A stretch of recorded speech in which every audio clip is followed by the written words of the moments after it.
Hi, and welcome again to Guitar Licks and Tricks.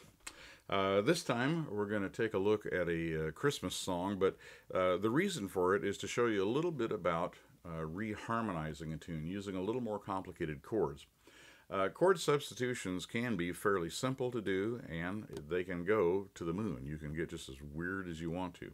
But generally speaking, chords or chord triads, the simplest of chords, which are just like major and minor chords and such, those chords only have three notes in them. So like a C chord has the notes C, E, and G. It's the first, third, and fifth notes of the scale. And G is G, B, and D. And D is D, F sharp, and A. It's just the first, third, and fifth of every scale. So the first thing that you can do to use a little juicier chords is to just add more notes to that, like go 1, 3, 5, and 7, making a major seventh chord, or 1, 3, 5, and 6, making a sixth chord, or 1, 3, 5, and backtracking to 2 and making it a 2 chord. That can also be called an add 9. 1, 3, 5, and 9. 9 and 2 are actually the same note in the scale. But at any rate, the idea is that you take all the 3-note chords and make them into 4-note chords. So instead of going silent night, holy night, all is calm, all is bright, you might go silent night, holy night, all is calm, all is bright. See what I mean? Adds a lot of color and texture to the music. I actually did a really nice arrangement of Silent Night as an accompaniment piece using chords like that, as well as a nice solo version of Silent Night in my 5 DVD set, Praise Guitar Lessons.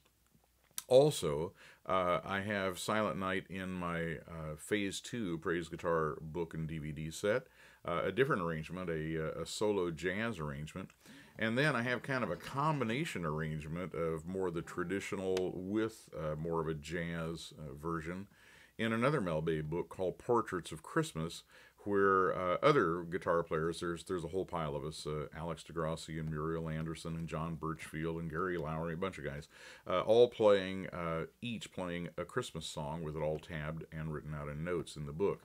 And the one that I chose was Silent Night. So anyway, I have a lot of different versions of that tune, and if you're interested in that, you can kind of dig through my materials and see if you find something that you like.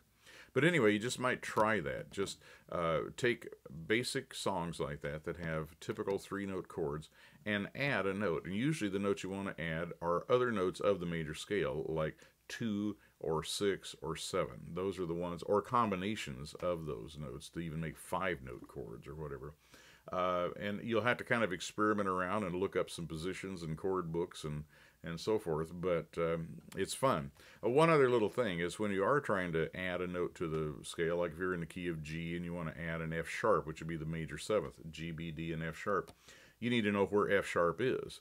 And if you're not real acquainted with the notes on the fretboard, especially up in here, but even in first position, if I can't put my finger down on a note and you can tell me what it is right away, you'd also be a good candidate for a set of flashcards to help you learn those things. So anyway, take a look at the site and see if you see something there that would be of interest. Meanwhile, just experiment around with adding more notes to your simple chords to make them more interesting. Thanks, and we'll see you next time on Guitar Licks and Tricks.